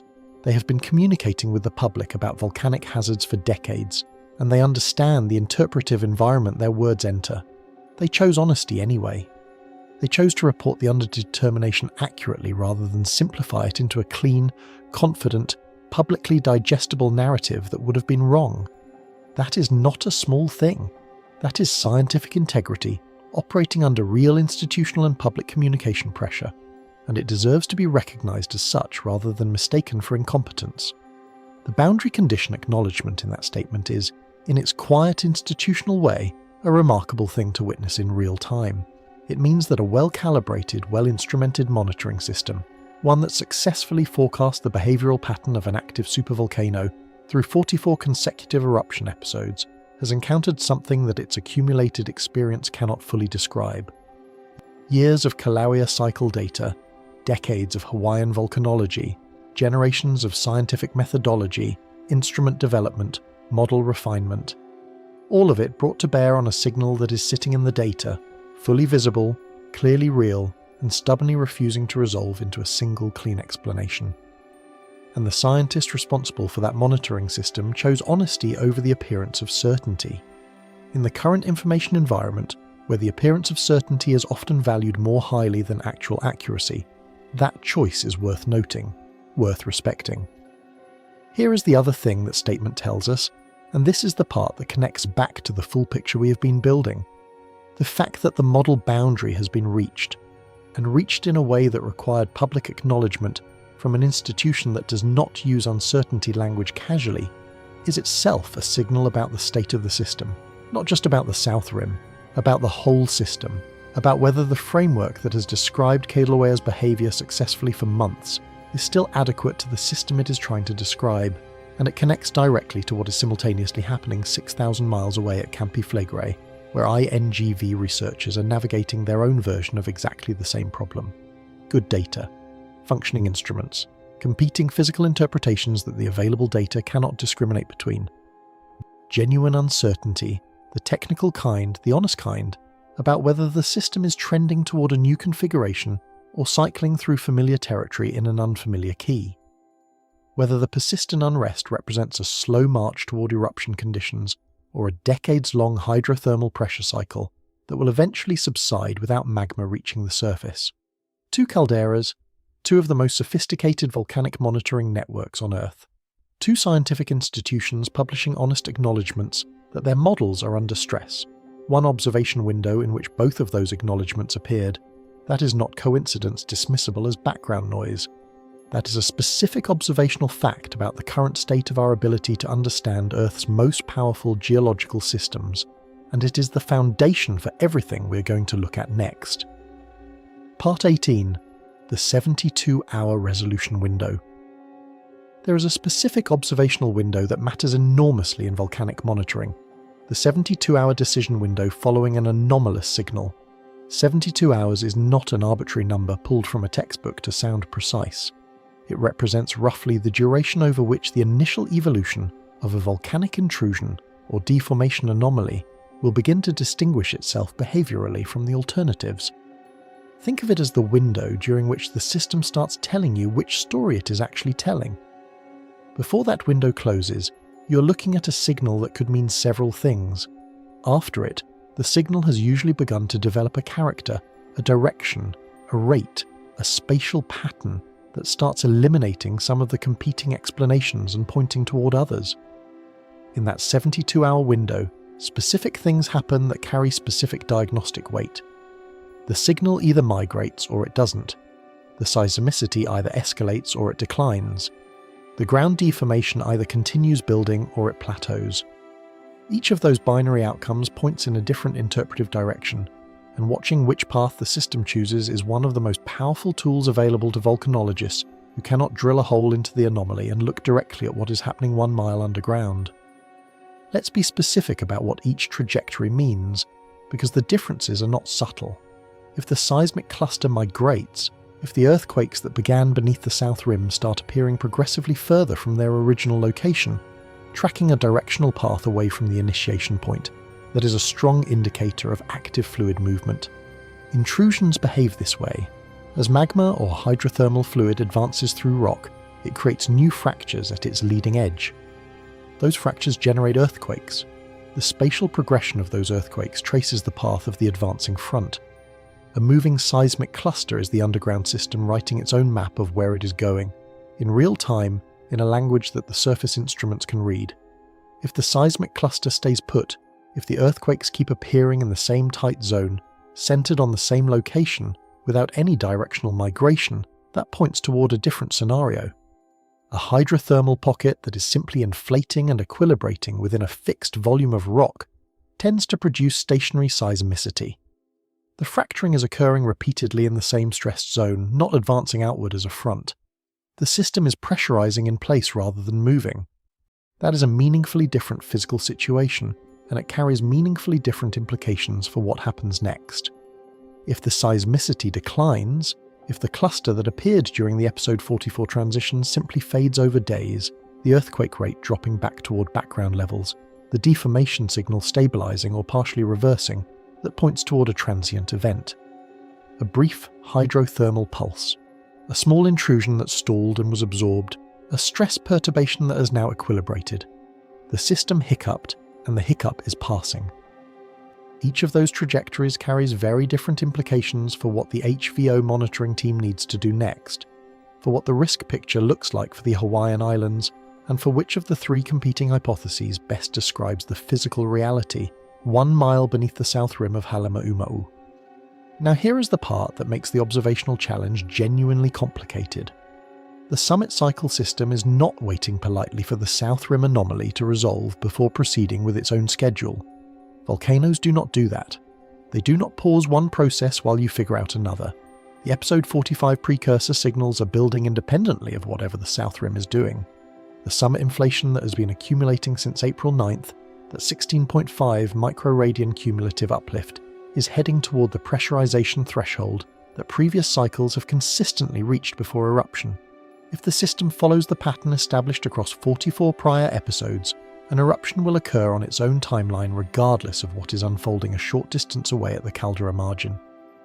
This creates an observational challenge that the HVO team is navigating in real time that I want you to actually appreciate for a moment, because it is not simple.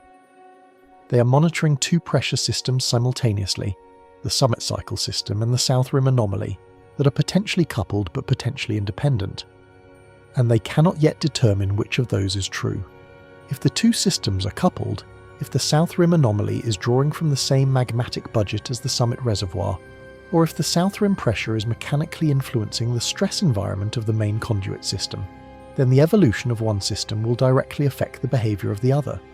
The timing of episode 45 could shift. The eruption location could change. The character of the eruption, its duration, its lava output rate, its vent geometry, could be different from the previous 44. If the two systems are genuinely independent, operating from separate pressure sources, mechanically isolated from each other in the subsurface, then they will proceed on parallel tracks without interfering, and episode 45 will look like the previous 44 while the South Rim anomaly evolves on its own separate trajectory. Determining which of those is true requires watching both systems simultaneously, tracking how their signals evolve relative to each other, looking for the cross-system coupling signatures that would appear if they are connected, or the conspicuous absence of those signatures if they are not. The HVO team is doing exactly that, right now, with the same instruments, the same data streams, the same scientists, running two parallel monitoring problems simultaneously in a system that has never before presented both of them at the same time. The outcome space from this observation window, when you lay it out clearly, includes three distinct scenarios that bracket the range of possibilities. The first scenario is dissipation. The South Rim anomaly simply fades.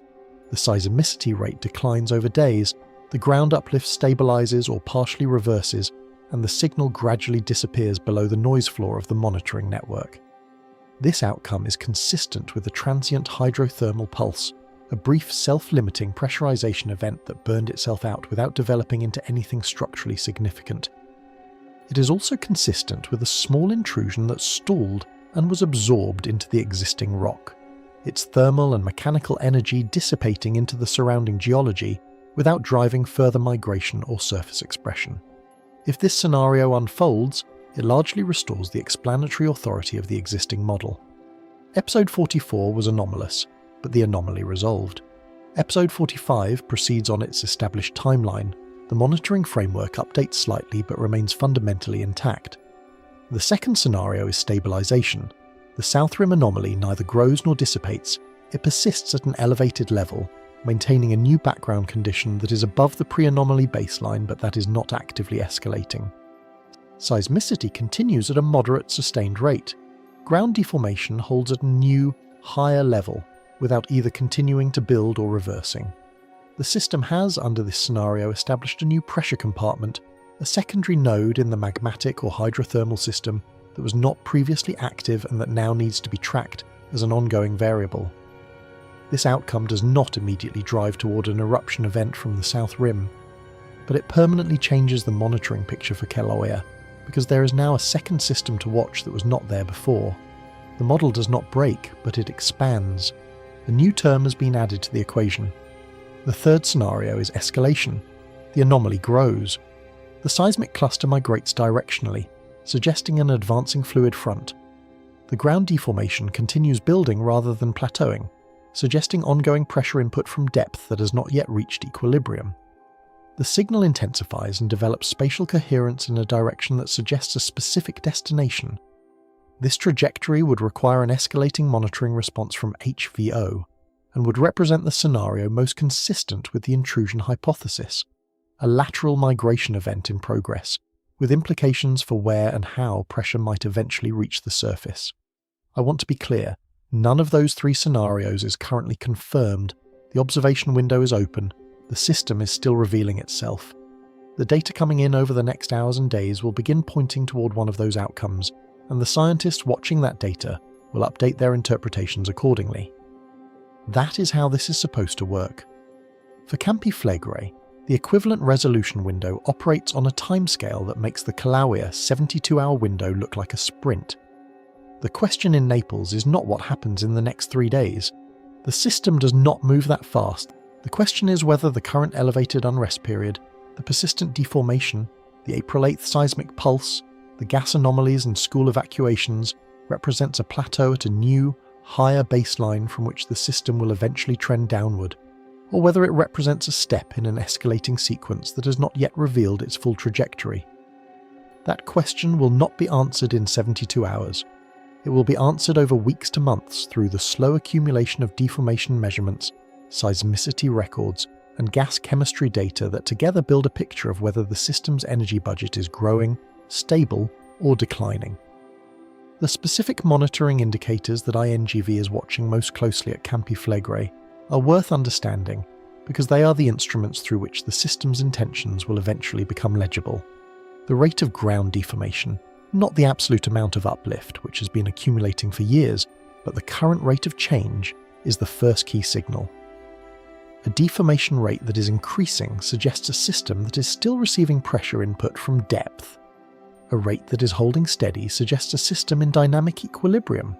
A rate that is declining suggests a system that is beginning to release pressure faster than it is receiving it. The second key signal is gas chemistry. The fumarole fields at Solfatara and Pisciarelli are continuously exhaling a mixture of gases whose proportions carry information about the depth and temperature of the source. A shift toward higher fractions of sulfur dioxide and carbon dioxide, the gases that are characteristic of high-temperature magmatic sources, relative to hydrogen sulfide and water vapour, the gases that dominate cooler hydrothermal systems, would be a significant indicator. It would suggest that a deeper, hotter component is contributing increasing input to the shallow system, that the magmatic fingerprint is growing stronger relative to the hydrothermal one, that the source of the unrest is moving, in some sense, upward in the system. Both observation windows are open right now. The short one at Kilauea, counting down in hours. The long one at Campi Flegrei, playing out over months. Whatever data comes in during those windows will do one of two things. It will close the hypothesis space, narrowing the interpretation toward one of the competing models and restoring the explanatory confidence that the anomalies disrupted. Or it will open the space further, revealing complexity and behaviour that the current models did not anticipate and cannot accommodate without revision. Either outcome is scientifically valuable. Either outcome tells us something important about the systems we are watching and the adequacy of the frameworks we are using to watch them. The data, whatever it contains, will be more informative than any speculation generated in its absence. The honest position, the only defensible position, in this moment is to watch, to report what the instruments are saying without layering premature interpretation on top of genuinely ambiguous signals, and to resist the very human pressure to resolve the uncertainty before the system has had the chance to resolve it for us. The system knows what it is doing. Our job is to read it accurately, not to narrate it convincingly. The clock is running, and the data is coming. Part 19. The core distinction viewers must understand. There is a single conceptual distinction that separates a useful understanding of what is happening at Kilauea and Campi Flegrei right now from either panic or complacency. It is not a distinction of severity. It is not a distinction of which system is more dangerous or which deserves more attention. It is a distinction of timescale and system character. And once you see it clearly, once it clicks into place, the entire picture becomes more navigable, not less serious, more navigable. Those are different things. Kilauea is a short timescale cyclic system operating under acute perturbation. Campi Flegrei is a long timescale accumulative system operating under chronic stress. Write those two sentences down if you need to, because they are the key to everything that follows. And I want to spend real time on what they actually mean, because the difference between them is not just a matter of speed, it is a matter of system identity. These are not the same kind of machine running at different clock rates. They are fundamentally different kinds of machines, with different internal architectures, different failure modes, different warning signatures, and different risk profiles that require completely different frameworks to assess accurately. Let's start with Kilauea, because its character is easier to describe quickly. Kilauea's current eruption sequence, the 44-episode cycle that has been running since January, is a system that expresses its energy frequently, regularly, and in relatively contained ways. The eruptions are effusive rather than explosive. Lava emerges from the summit vents, fills the caldera floor, and the cycle resets. The eruptions are well monitored, surface accessible, and scientifically rich in the feedback they provide about the state of the underlying magma system. Every eruption episode is, in a sense, the volcano telling you exactly how much pressure it had accumulated and releasing it in a form you can directly observe. This high-frequency expression cycle means that Kilauea's monitoring record is dense with information. 44 cycles of inflation, eruption, and deflation data. 44 calibration points for the relationship between ground deformation and eruption timing. 44 observations of how the seismic swarms that precede eruptions behave, how fast they evolve, what spatial patterns they follow. The scientific understanding of Kilauea's normal behaviour is as detailed and well resolved as that of any volcanic system on Earth, precisely because the system has been so generous in providing repeated observable expressions of its internal state. When something changes in that system, when the episode 44 deviation appeared, when the South Rim anomaly emerged, it showed up in the monitoring record within hours. The seismometers flagged the swarm, the tilt meters registered the deformation, the GPS arrays captured the spatial pattern. HVO had anomaly data on their screens before most of the world knew anything unusual was happening.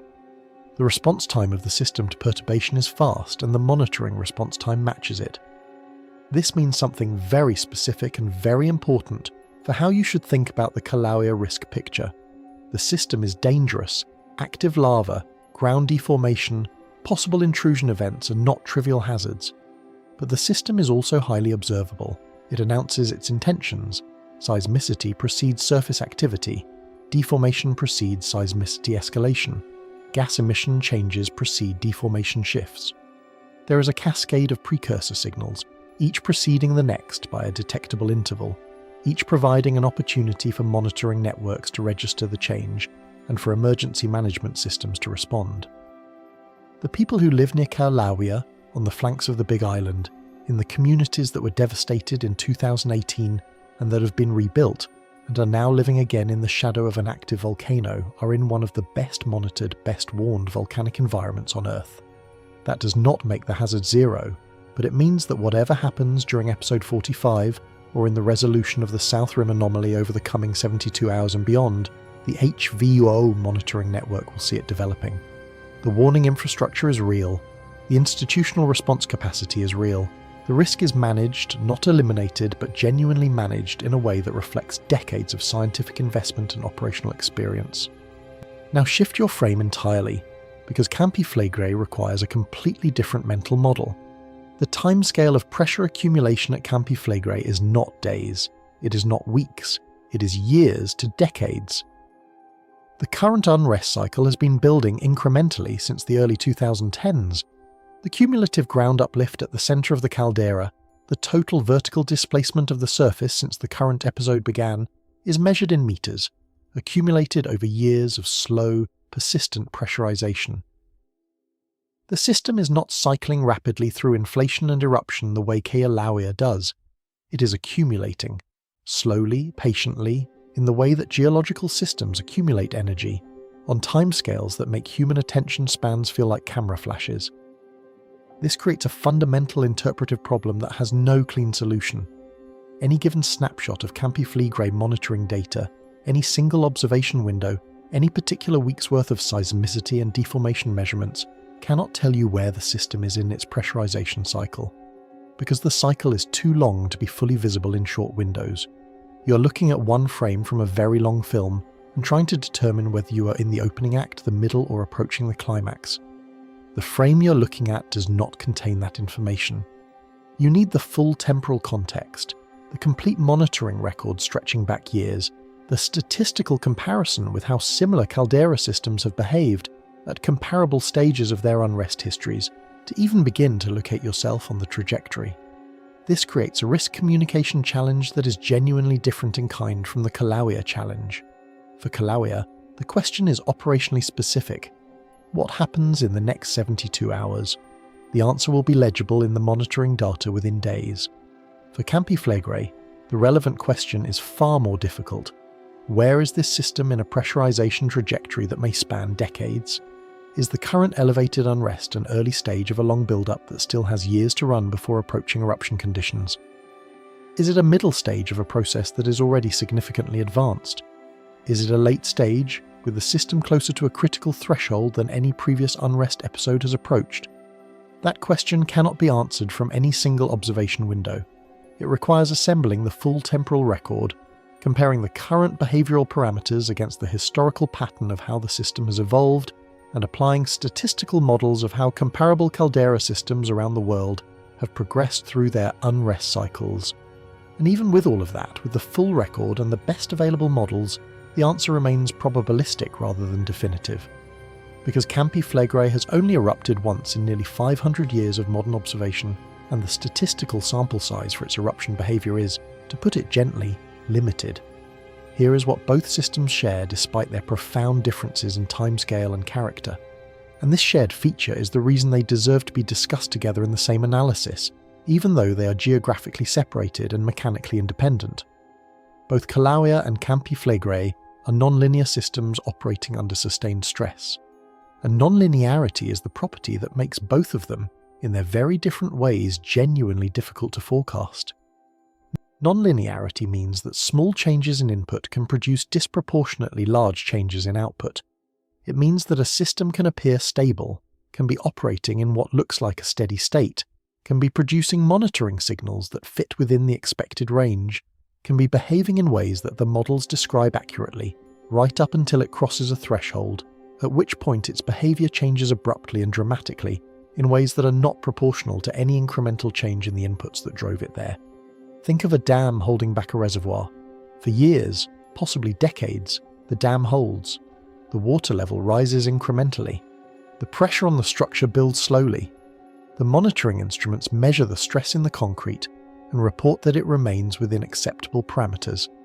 And then one day, not necessarily during a flood, not necessarily during an exceptional event, not necessarily in response to any input larger than the ones that came before, a crack propagates, the threshold is crossed, and the behaviour of the system changes in a way that bears no proportional relationship to the incremental stress change that pushed it over the edge. Volcanic systems work this way. A magma reservoir that has been inflating steadily for months does not necessarily erupt gradually, releasing energy in smooth proportion to the pressure that has been accumulating. It may hold and hold and hold and then erupt suddenly when a mechanical threshold in the overlying rock is crossed, releasing in hours the energy that took months to accumulate. From the outside, from the perspective of someone watching without the monitoring data, this feels like it arrived without warning. From the perspective of the monitoring instruments, all the precursors were there, but they were building toward a threshold whose location was not known in advance. This nonlinearity is the shared vulnerability of both systems, expressed on their respective timescales. Kilauea can transition from normal cycling to anomalous behaviour in days, as the South Rim deviation has just demonstrated. A system that ran 44 identical cycles can break pattern on cycle 45 without any proportional change in the external conditions driving it. Campi Flegrei can transition from long-duration stable unrest to accelerating conditions in months, as its own historical record of escalation events in the 1960s, 70s and 80s demonstrates. Neither transition necessarily announces itself with warning proportional to the change that is coming. The system can look steady until it isn't, and the point at which it stops looking steady is not always far in advance of the point at which it stops being steady. Understanding this distinction, really internalizing it, does not make the hazard from either system more or less real. The hazard is what it is, independent of our conceptual frameworks for understanding it. But the distinction shapes everything about how we think usefully about the risk. It shapes which observation windows matter. It shapes which monitoring parameters carry the most diagnostic weight. It shapes the relevant response timeframes for emergency management. And it prevents two specific errors that are both genuinely dangerous.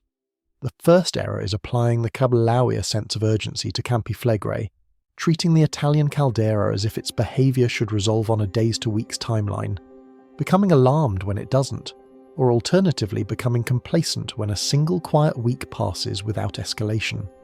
Campi Flegrei does not operate on that clock. Expecting quick resolution from a slow system is a category error that leads to either chronic alarm or chronic dismissal, neither of which serves the 360,000 people living inside the caldera boundary. The second error is applying Campi Flegrei's long-duration patience to Kilauea, waiting for months-long trends to develop in a system that can change meaningfully in days. Missing the 72-hour observation window at Kilauea because you are thinking in terms of the year-scale trajectory appropriate for Naples is a potentially consequential failure of situational awareness. Both systems are real. Both hazards are real. Both deserve serious attention, on their own terms, in their own timeframes, assessed through frameworks appropriate to their specific characters. The mistake is not taking them seriously. The mistake is taking them seriously in the wrong way. Part 20. Closing frame. let's pull back to the highest level and say clearly what we have actually been looking at. Because we have covered a lot of ground in this video, a lot of data, a lot of competing hypotheses, a lot of monitoring parameters and deformation measurements and institutional uncertainty statements, and before we close, I want to make sure the full picture is visible, not just the individual pieces, the whole thing assembled. We have been watching two independent caldera systems separated by 9,000 miles, operating under different tectonic regimes, fed by different magmatic sources at depth, expressing their energy on entirely different timescales, simultaneously exhibit what volcanologists call boundary condition instability. Both of them, in the same observational window, generated monitoring signals that exceed the explanatory capacity of their best available predictive models. Both of them prompted their respective scientific monitoring institutions, the USGS Hawaiian Volcano Observatory and Italy's Istituto Nazionale di Geofisica e Vulcanologia, to acknowledge in official communications that the current system behaviour cannot be cleanly mapped to a known model. Two agencies, two continents, two independent systems, one observation window, both saying, in the careful language of institutional science, that what they are seeing does not fully fit what they expected to see. We have been watching that happen against a background of a global seismic environment that, while not exceptional by historical standards, is currently running above its quiet period baseline across multiple independent tectonic systems. The Japan aftershock sequence still active and still carrying a megaquake advisory. The Cascadia slow slip increase, quiet and largely invisible to public attention, but present in the monitoring record. The mild shallow seismic increase near Mauna Loa, adding another above baseline data point to a volcanic neighbourhood that was already producing anomalous signals.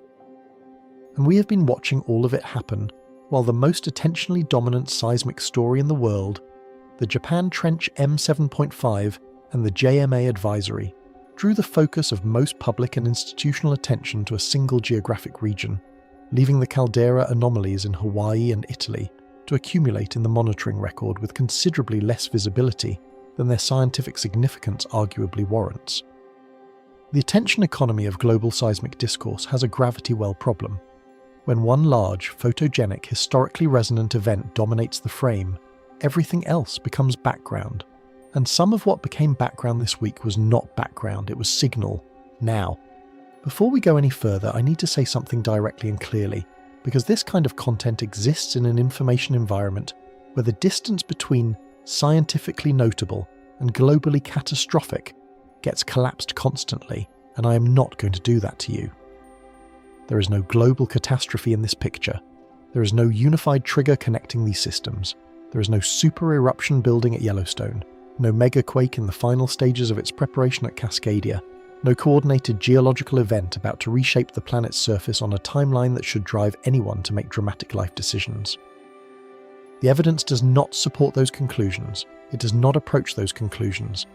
And responsible communication, the kind that actually serves the people watching this, requires saying that clearly and early, not burying it in a disclaimer at the end after 40 minutes of building dread. What the evidence does support is something more interesting than catastrophe, more subtle than disaster, and in some ways more difficult to communicate precisely because it resists the dramatic simplification that makes things go viral. It requires you to hold a more complex idea than everything is fine, or everything's ending. It requires you to sit in the middle space where actual science lives. Multiple large volcanic and tectonic systems are simultaneously operating at the edges of their modelled behavioural envelopes. Not all of them, not most of them. The planet is not uniformly activating in some coordinated geological uprising, but enough of them, and simultaneously enough, and independently enough, that the observation is scientifically notable in a way that deserves honest attention rather than either amplification or dismissal. Each system has its own local explanation for its current behaviour. Each system is being monitored by skilled, experienced scientists using state-of-the-art instrumentation who are doing their jobs correctly and reporting what they find honestly. Each system is generating data that exceeds its model's explanatory capacity in ways that are geologically real, physically meaningful, and as of this recording scientifically unresolved. That last phrase is the one I want to stay with for a moment. Scientifically unresolved. Not scientifically alarming, not scientifically dismissible, unresolved, open, in progress. This is what the Earth actually looks like when you have the monitoring density to see it in genuine detail, and I think this point deserves more weight than it usually gets in discussions like this one. 100 years ago, the South Rim anomaly at Kilauea would have been completely undetectable. The seismometer network that captured those 15 shallow earthquakes did not exist. The GPS ground deformation arrays that measured the inches of uplift had not been invented. The tilt meters recording the simultaneous summit inflation were not deployed. The entire observational infrastructure that made it possible to notice this anomaly, to characterize it spatially and temporally, to identify its departure from the established system geometry, none of it existed in 1925. The anomaly might have resolved into a new eruption vent. It might have dissipated quietly into the rock. It might have evolved into something structurally significant that reshaped the volcano's behavior for years afterward. And no one would have known, not because they weren't paying attention, but because the tools to pay attention at that resolution simply did not exist. We are the first generation of humans with the instrumentation to watch volcanic and tectonic systems at this level of spatial and temporal resolution in real time. The first. Every previous generation looked at these systems through instruments that were coarser, sparser, slower, and less sensitive than what is running right now. And what we are discovering, as that monitoring resolution has improved and the data streams have accumulated, is something that should genuinely recalibrate how we think about planetary activity. The Earth is considerably more active, considerably more complex, and considerably more frequently operating near its behavioural thresholds than our previous, coarser resolution picture suggested. Not more dangerous than we thought in some absolute sense. The volcanoes and fault lines were always there, always doing what they do, but more consistently active, more frequently in states of elevated stress, more regularly generating the kinds of subsurface signals that precede surface events than the historical record, filtered through the limited instrumentation of previous centuries, led us to believe. We are not seeing more because more is happening, we are seeing more because we can finally see. And that distinction between more activity and better observation of activity that was always occurring is one of the most important conceptual anchors in interpreting everything we have discussed in this video. The South Rim anomaly at Kilauea is a real signal. It is not an artifact of better instruments making noise look like data. The persistent unrest at Campi Flegrei is a real signal. The model boundary acknowledgements from USGS and INGV are honest scientific communications from professionals who are genuinely seeing something they cannot fully explain within their existing frameworks. None of these things require catastrophization to be taken seriously. They require exactly what good science has always required and what good science is currently delivering in both cases: careful observation, precise documentation, honest reporting of what the data shows and what it does not show, resistance to premature certainty in either direction, and the willingness to sit with genuine uncertainty while the system takes the time it needs to reveal itself. Earth does not resolve its ambiguities on human news cycles. The 72-hour window at Kilauea is short by geological standards. The multi-year unrest cycle at Campi Flegrei is a blink by the standards of the planet's history. Patience is not passivity here. It is the correct scientific posture. Kilauea is, right now, somewhere in the transition between its 44th and 45th episode, carrying a South Rim anomaly that has no clean precedent in its recent eruption history, a summit system continuing to inflate toward the next pressurization threshold, and a monitoring network that is working exactly as designed to document everything that can be seen from the surface. Campi Flegrei is, right now, somewhere in the middle of an unrest cycle whose total duration and eventual trajectory remain genuinely uncertain. With a hydrothermal system that continues to produce seismicity, ground uplift and gas anomalies beneath one of the most densely and historically populated volcanic regions on the surface of the planet, both systems are doing slightly unfamiliar things, not unprecedented things in the geological record, not things that have no historical analogues in the deep past of either system, but things that are unfamiliar within the span of modern instrumental monitoring, within the relatively short window during which these systems have been observed, with the resolution required to detect the kind of subtle behavioural deviations that are currently appearing in the data. Both systems are being watched more carefully, by better instruments, analysed by more capable scientists with more computational power than at any previous moment in the history of volcanology.